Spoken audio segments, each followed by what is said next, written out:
there's an intersectionality around inequity. So education, when done wrong, is violence.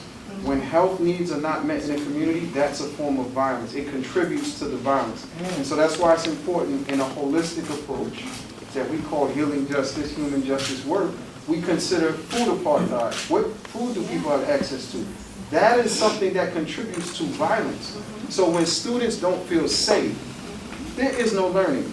The SGP, the tool that we spoke about, Mr. President, is about taking the individual from survival mode mentality, survival, fight, flight, freeze, into one of creation, where an individual, be it a student, be it an adult, be it a gang member, can start to design and define reality for themselves. And so those are the type of tools and approaches that we use.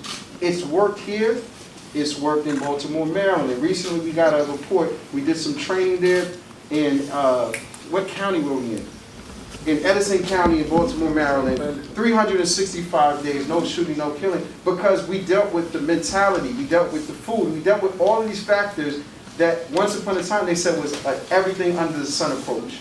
They said, you guys are trying to go after everything, but people are multi-layered, three-dimensional. So we can't just talk about violence and not talk about students feeling safe in schools. We can't talk about violence and not talk about chemical misuse or dependency on substances. We have to talk about all of these things simultaneously if we're going to stop violence from happening in our cities around the country.